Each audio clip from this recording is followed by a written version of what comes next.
تقدر تقول لي الشكل ده ولا الشكل ده الدايرة اللي في النص أكبر؟ كتير منكم اللي ما كانش كلكم هتقولوا من أول نظرة كده إن الشكل ده هو اللي دايرته أكبر، بس للأسف الاتنين قد بعض.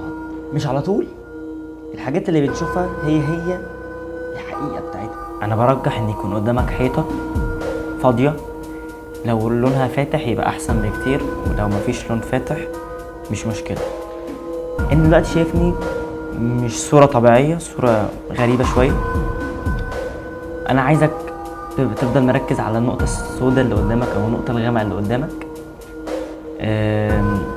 خليك مركز، خليك افضل بص، افهم في ايه، هو عايز يوصل ايه، ليه طالع بالشكل ده، هتفهم يعني. فانا عايزك حالا تفضل باصص على النقطة السوداء، ما تتحركش وشك، عشان في خلال 10 ثواني او حاجة هيكون الصورة بتتعدل. هنعدهم سوا: 10 9 8 7 6 5 4 3 2 1. شايفني الوان ولا ابيض اسود؟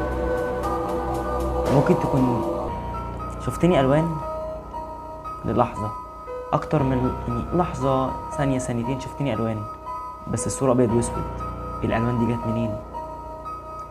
نو واي تكون الالوان جت واختفت. لو مش متأكد ان انا مضحكتش عليك، ارجع رجع الفيديو وشوف الفيديو تاني، هتلاقي ان وما تبصش على النقطة السوداء، ما تبصش على الفيديو، عد معايا، واول ما تقول 1 بص للفيديو هتلاقيه ابيض واسود فعلا. دلوقتي ده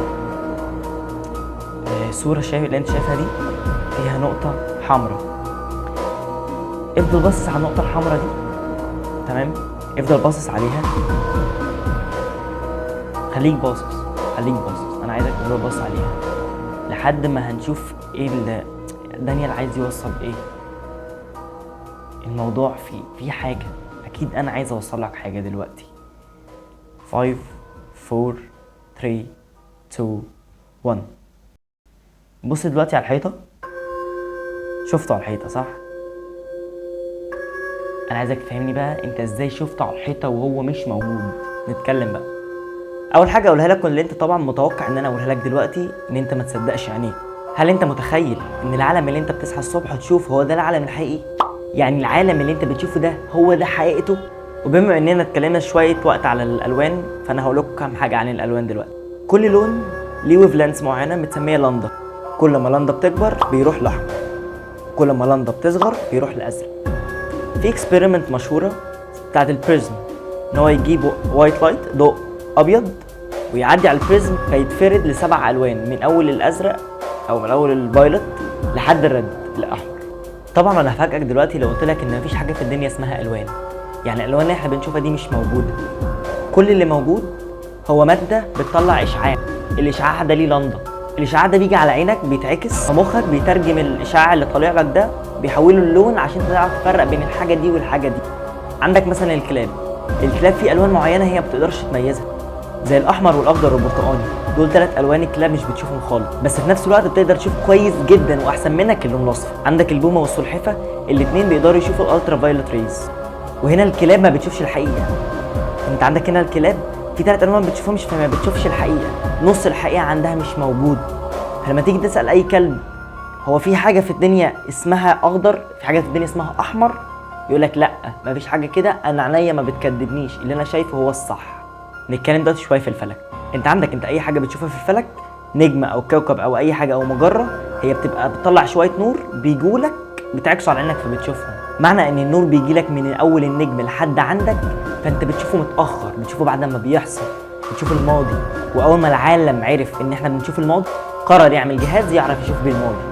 سنه 1950 الجيش الامريكي قرر انه يصرف ملايين الدولارات عشان بس يعرف يشوف النجم، عشان بس يعرف يشوف الماضي. كان العالم كله شايف ان النجوم كلها واحده، هنا في نجمه وهنا في نجمه وهنا في نجم، بس النجوم كلها ما طلعتش واحده.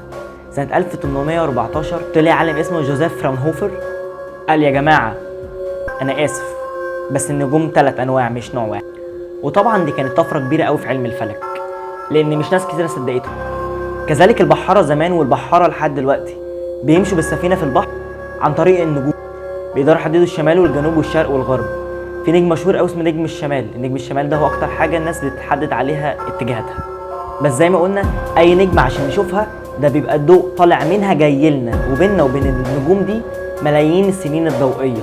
احنا بنشوف عمر النجم ما بنشوفش النجم.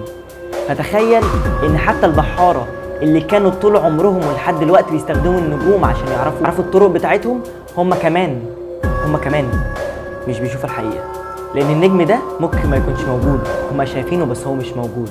مفيش حاجه تثبت ان النجم ده موجود.